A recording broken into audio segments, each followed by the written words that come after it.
اكثر من هذا. احنا ديما نتكلموا انطلاقا من الارقام لانه الارقام ما تكذبش. صح.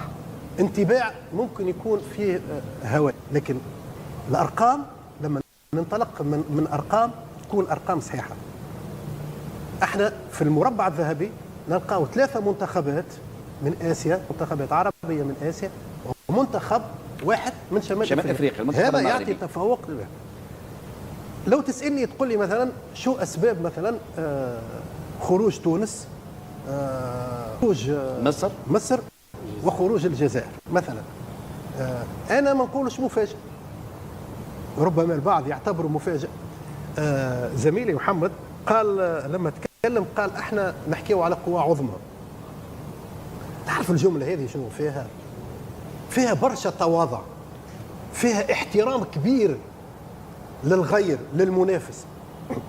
مع الاسف منتخبات عرب شمال افريقيا لم تحترم هذه البطوله، جات للمنافسين وكانت بعيده عن التواضع.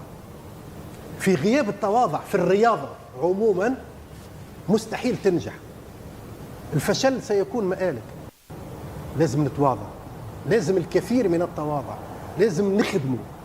الناس هذه اللي وصلت ما وصلتش بالصدفه، تشتغل ناس خدمت.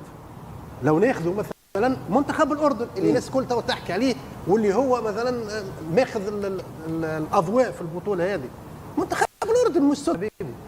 منتخب الاردن اول منتخب عربي يتاهل للمونديال. منتخب الاردن هو اول المنتخب الوحيد اللي عمل 9 نقاط في مجموعته. منتخب مش صدفه، مش صدفه. ناس قاعده تخدم، شغل. ناس قاعده تخدم، ما عندهمش مشكل انهم يستانسوا بالكفاءات. يعني بعد عموته سلامي في طب مع المدرسه المغربيه. شو معناه؟ معناه انت تتصور مثلا اي سيدي نحكيو على المدرسه المغربيه، انت تتصور احنا مثلا لو كان نجيبوا مدرب مثلا مغربي يدرب المنتخب التونسي ما نقبلوش، وبعده هو وزيد بعده هو نحيو ونجيبوا مدرب اخر مغربي، تخافش تقعد ساكته والسمساره واللي تاكل واللي يمنى واللي يمنى مسكون ما يساعدهمش.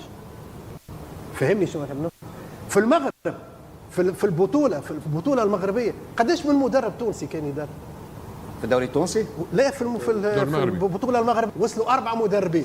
تخيل انت هذه تصير في تونس، تخيل انت لو كانوا 4 مدربين مصريين مثلا، ولكن بالكفاءه السنابيل مشيوا نتاعهم اليوم. معين الشعباني يعني في ارقام خياليه معناها فرقين. انا نحكي في على العقليه. طيب انا نحكي انه نستانسوا بكفاءه الاخر طبعا. ما يلزمش تكون عندنا عقده انه نجيبوا مدرب مثلا زكي الهلال الشابه. كيفاش؟ بدو زكي جا الهلال الشابه ما طولش كثير.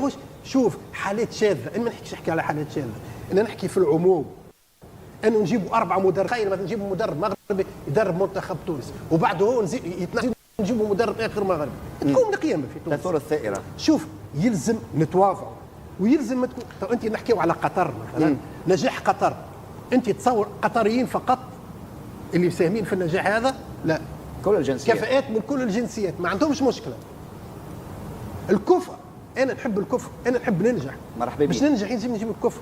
انت اكفأ مني تفضل، مرحبا بك. لا منك نستأنس الافكار، ما عندكش مشكله. انت سامحني التوانسه اللي يخدموا، شوف انت قطاع الاعلام قداش توانسه ما شاء الله مشرفين هنا. صح. شوف قداش بتدور انت، قداش تشوف من تونسي هنا ناجح ويخدم ولابس عليه وما عنده حتى قلق وما عنده حتى على خاطر يستانسوا بالاجانب. طالما انت اجنبي باش تعطيني اضافه مرحبا بك على الراس والعين. ما عندهمش مشكله بين واحد مدير وواحد يزرع في الحشيش وواحد يقد في الغازون وواحد يزرع في الورده. الفيصل هو القانون. طالما انت تعطيني الاضافه في اي مجال على الراس والعين.